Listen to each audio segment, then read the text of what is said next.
भगवान शिव शंकर की अवधूत वेश में बाल कृष्ण का दर्शन। भगवान शंकर की दृष्टि भी ब्रह्म में ही स्थित थी।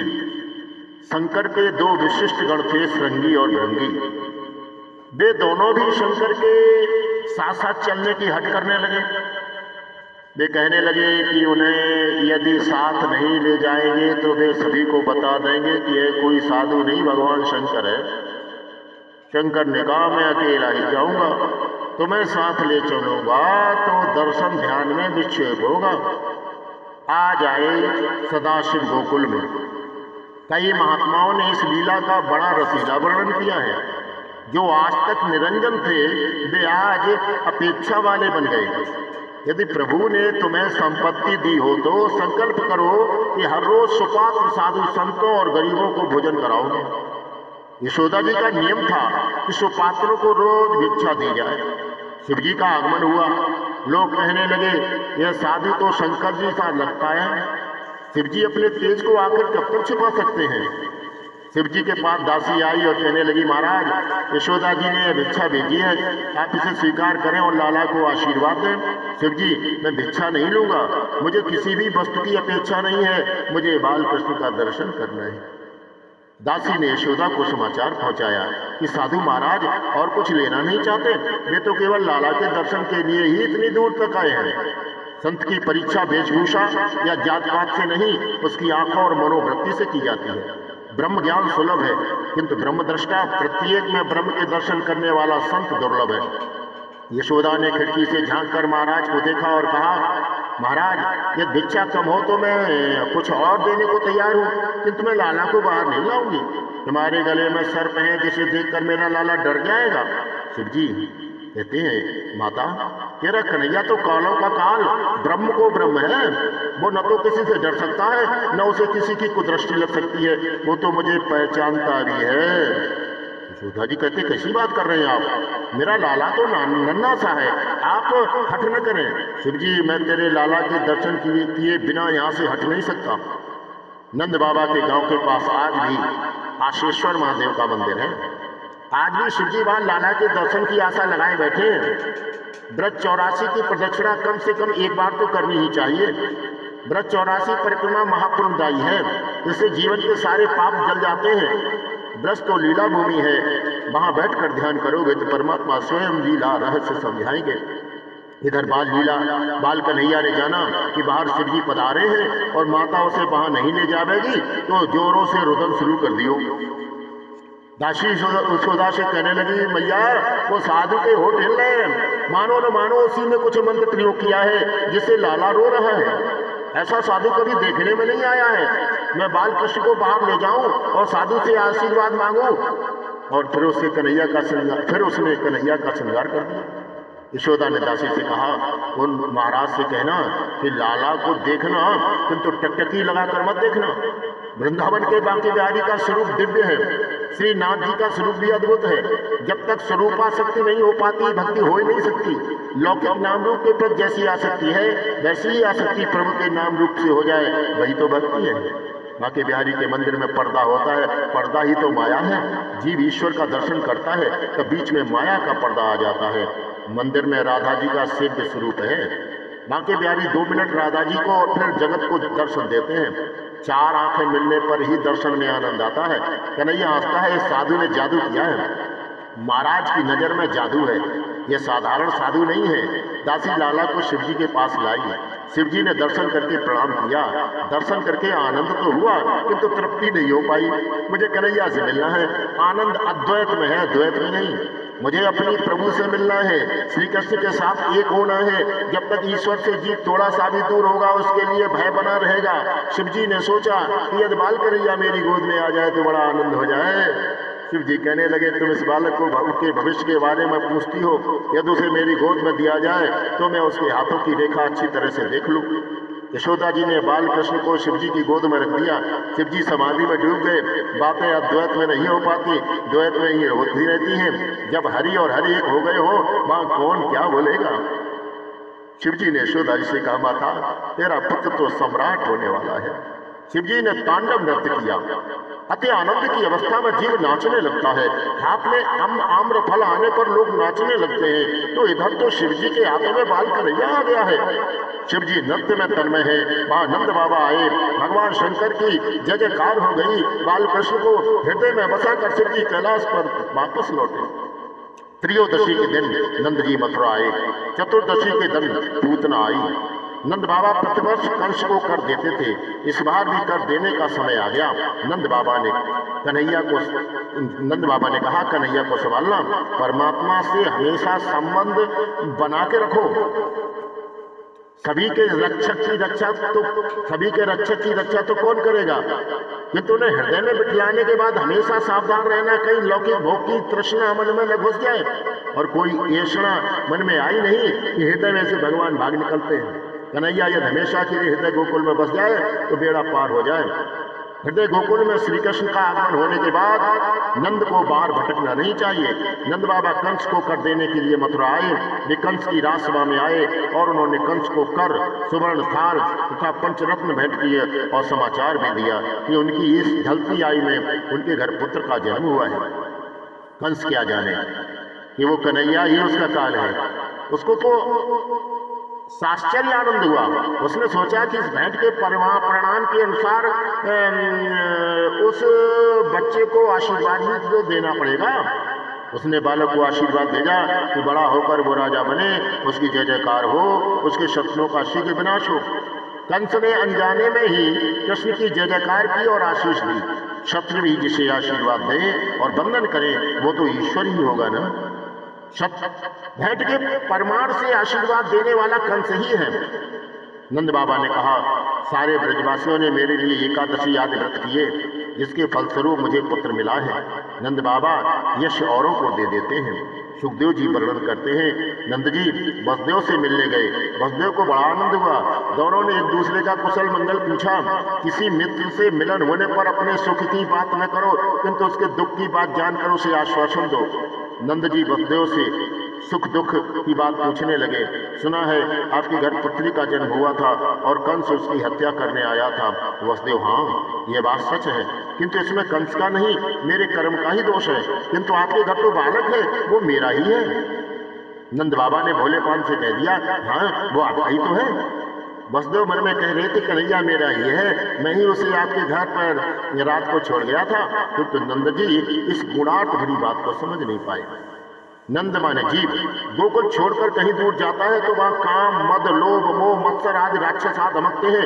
नंद इधर कृष्ण को छोड़कर कंस के पास जाते हैं तो गोकुल में विपत्ति आ जाती है, ऊधम मच जाता है। नंद बाबा ने सोचा कि खिलौने लेकर जाऊंगा तो लाला को आनंद होगा, कहीं बाहर जाना पड़े तो वहां से ठाकुर जी के लिए कोई अच्छी सी वस्तु लेते आना, तुम्हारा प्रयास भक्ति में बन जाएगा।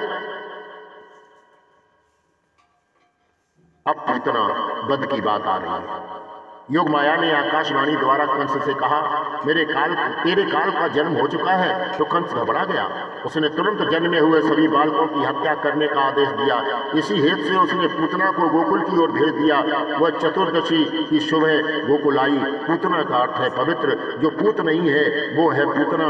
पवित्र क्या नहीं है? अज्ञान। सो पूतना का अर्थ है अज्ञान, अविद्या, और पवित्र है केवल ज्ञान। गीता जी ने कहा है, नहीं ज्ञानेन सदसम पवित्र है विद्यते। इस संसार में ज्ञान के सिवाय पवित्र करता और कुछ नहीं है। ज्ञान सा पवित्र कुछ भी नहीं है। ज्ञान ध्यानार्जन का साधन नहीं, धनार्जन का साधन नहीं है। आत्मस्वरूप का ज्ञान ही ज्ञान है। ज्ञान पवित्र है और अज्ञान अपवित्र है। अज्ञान से वासना का जन्म होता है, पूतना वासना का ही स्वरूप है। पूतना चतुर्दशी के दिन क्यों आई? क्योंकि उसने 14 ठिकानों पर वास किया था। अविद्या, वासना 14 स्थानों पर बसती है।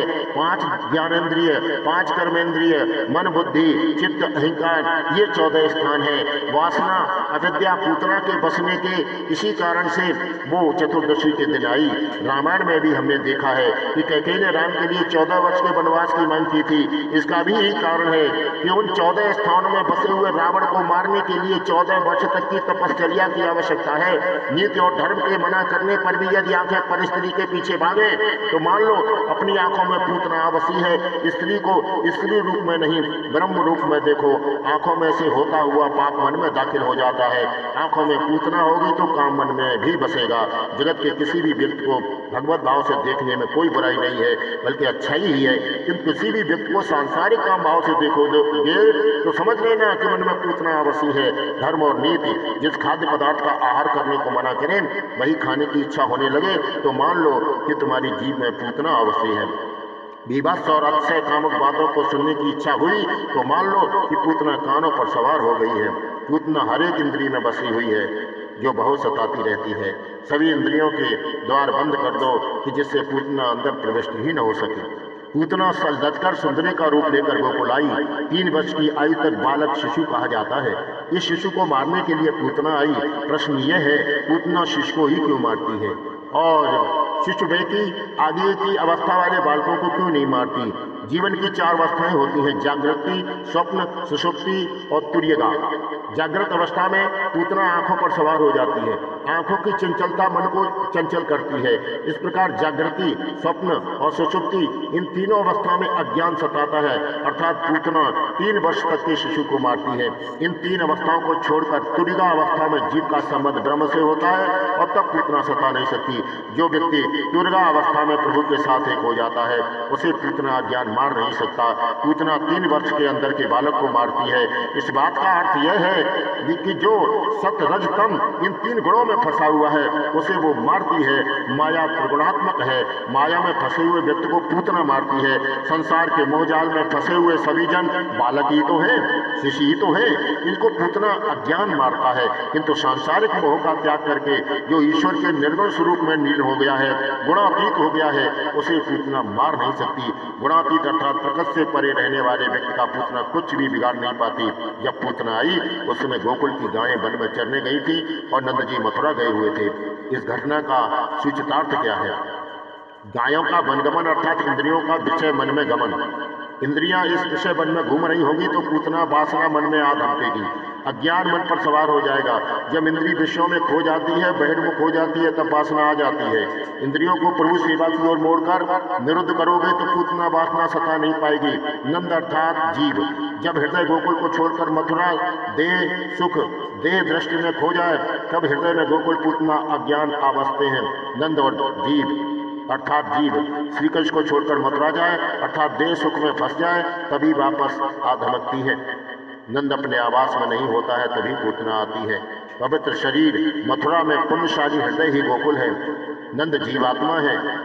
नंद परमानंद परमात्मा श्री कृष्ण से विमुख होकर कंस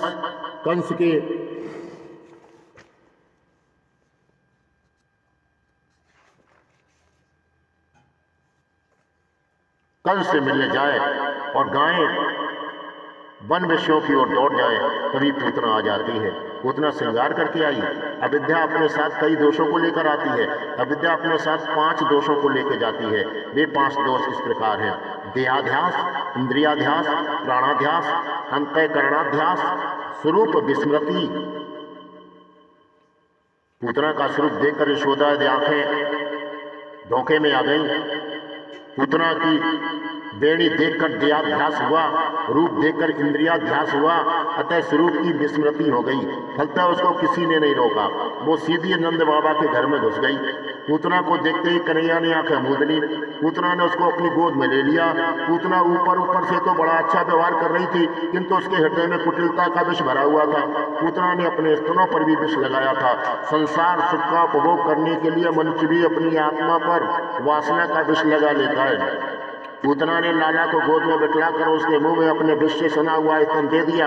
कन्हैया ने तो दूध पीना शुरू कर दिया और उसने इस प्रकार दूध पीना शुरू किया कि पूतना वेदना से भारी क्रंदन करने लगी। किंतु कन्हैया तो दूध पीता ही रहा और पूतना धीरे धीरे निष्प्राण हो गई। सौंदर्य को देखकर मनुष्य मात्र मुग्ध हो जाता है और देभान भूल जाता है। सभी ब्रजवासी भी पूतना के बनाव श्रृंगार पर मोहित हो गए थे और उसको किसी ने रोका नहीं था।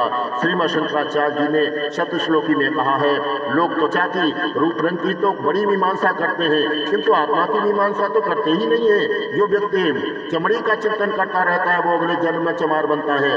सो शरीर को श्रृंगार में समय मत गवाओ। जिसका शरीर तो सुंदर है किंतु हृदय विष से भरा हुआ है वही पूतना है। पूतना बाहर से तो बड़ी सुंदर थी किंतु उसका मन बहुत मैला था। जिसके वस्त्र तो सुंदर है किंतु मन अस्वच्छ है वही पूतना है। जिसकी आकृति जो अच्छी है किंतु कृति बुरी है वही पूतना है।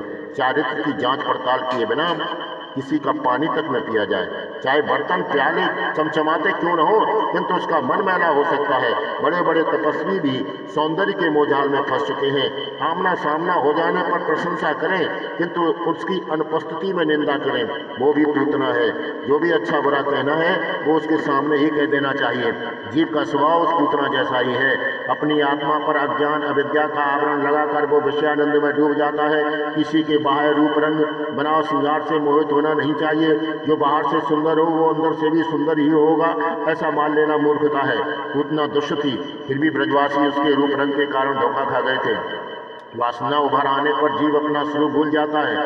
पूतना अज्ञान के कारण ये स्वरूप विस्मृति हो जाती है। पूतना को देखकर ब्रजवासियों को इंद्रियाध्यास हुआ और स्वरूप की विस्मृति भी हुई। वासना पूतना का विनाश होने पर ही कृष्ण मिलन हो पाता है। तो ऐसा मानो श्री कृष्ण वासना रूप पूतना को मारकर शकुन करते हैं। मनुष्य वासना का दास है अतः उसका पतन होता है। वासना रूपी पूतना से कभी आंखें न मिलाना। आंखों को ईश्वर से ही मिलाए रखोगे तो वासना तुम्हारे हृदय में कभी ना आ पाएगी। पूतना को किसी से न रोका, वो तो अंदर आ गई। जब वो अंदर आ गई तो कन्हैया ने आंखें मूंद ली। साधारणतः पूतना आंखों के द्वारा ही मन में घुस जाती है और फिर निकलने पर नाम ही नहीं लेती। आंखें बिगड़ती नहीं, आंखें बिगड़ी नहीं कि मन भी बिगड़ जाएगा। सो आंखों को हमेशा बचाए रखना। दर्शन में तभी आनंद मिलता है जब भगवान दृष्टि देते हैं अर्थात आंख मिलाते हैं। पूतना मलिन हृदय लेकर कन्हैया के पास गई तो भगवान ने आंखें मिलाई ही नहीं, मूंद ली। भगवान हमें यह सिखाना चाहते हैं कि पापी से भी आंखें नहीं मिलाते, उसके सामने देखते तक नहीं है। भगवान वस्त्र या बनाव श्रृंगार नहीं मन देखते हैं। बाहर से सजीले किंतु मन के मैले व्यक्ति से भी आंखें नहीं मिलाते हैं। भगवान से तो हमें यही प्रार्थना करनी है, नाथ हम आपकी शरण में आए हैं, मुझ पापी को भवसागर पार करा दीजिए। मौसम कौन कुटिल खलकामी, जिन तन दियो ताय बिसरायो, ऐसो नमक हरामी। सूर कहे श्याम सुनो शरण है तिहारे, अब की बार पार करो नंद के दुलारे। किंतु जीव बड़ा अभिमानी है, वो ऐसी प्रार्थना करता ही नहीं है। जीव है तो खाली हाथों वाला, फिर भी वो अकड़ कर ही चलता है। नई विद्या बल वचन चातुरी, ईश्वर की कृपा के बिना मनुष्य के पास आ ही क्या सकता है। जीव भगवान की शरण ले ले तो उसके सभी पाप दूर हो सकते हैं, क्योंकि भगवान ने ही वचन दिया है। सन्मुख होए जीव मोहि जबहि, जन्म कोटि अगनाश हो तबहि।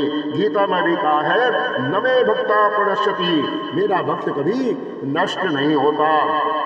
जो मेरा बन चुका है उसका कभी विनाश नहीं हो सकता। शुद्ध प्रेम में तो औरों को सुखी करने की ही भावना होती है। तैत्तरीय उपनिषद में 4 सूत्र हैं, मातृ देवो भव, पितृ देवो भव, आचार्य देवो भव, अतिथि देवो भव। एक महात्मा ने इन सूत्रों में एक और सूत्र भी जोड़ दिया, परस्पर देवो भव। काल नहीं, मन बिगड़ गया है जिसके कारण कलयुग आया हुआ है।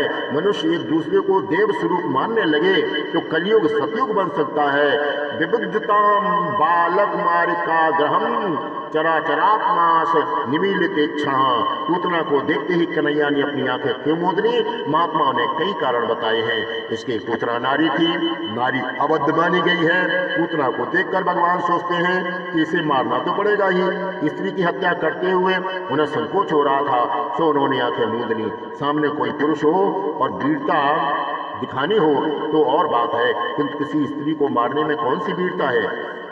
तो एक महात्मा ने वह कारण जस्ता नहीं है। वे कहते हैं कि पूतना नारी तो थी किंतु वो राक्षसी थी, उसने कई बच्चों की हत्या की थी और यहाँ भी कन्हैया की हत्या के हेतु ही आई थी। भगवान ने आंखें मूंदने का कारण कुछ और ही है, उनकी आंखों में वैराग्य है। उन्होंने सोचा यदि पूतना से आंखें मिलाएंगे तो उसको ज्ञान प्राप्त हो जाएगा और वो जान जाएगी कि यह तो ईश्वर है। मेरा ईश्वरत्व का उसे ज्ञान हो जाने पर मैं लीला करना चाहता हूँ, वो कर नहीं पाऊंगा। ऐश्वर्य का ज्ञान लीला में बाधा रूप है। यदि पूतना जान गई कि यह तो ईश्वर है तो वो दूध नहीं पिलाएगी। कृपा करते हुए भगवान यदि किसी को आंखें मिला दे तो उसे ज्ञान प्राप्त हो जाता है। खुदा नजर दे, प्रभु नजर दे तो सब सूरत प्रभु की है। भगवान ने अर्जुन से कहा था, अर्जुन मैं जिस पर कृपा करता हूँ उसे मेरे स्वरूप का ज्ञान हो जाता है। यदि मैं पूतना पर दृष्टि करूंगा तो उसे ज्ञान हो जाएगा कि यह कोई सामान्य बालक नहीं, काल के भी काल है। उसे ऐसा ज्ञान हो जाने पर मैं लीला नहीं कर पाऊंगा। यह मुझे सामान्य बालक ही मानकर मारने आई है, सो उसे अपने वास्तविक स्वरूप का ज्ञान कराना ठीक नहीं है। इस तरह पूतना को अज्ञानी रहने देने के लिए भी भगवान ने अपनी आंखें बंद कर ली थी। एक महात्मा कहते हैं कि यह कारण भी ठीक नहीं है। दृष्टि मिलन होते ही पूतना को ज्ञान हो जाने वाली बात ठीक नहीं है। दुर्योधन को ज्ञान हो पाया था क्या? पूतना विष लेकर आई तो लाला आंखें मूंद कर सोचने लगे इसे गोलोक में भेजा जाए बैकुंठ में।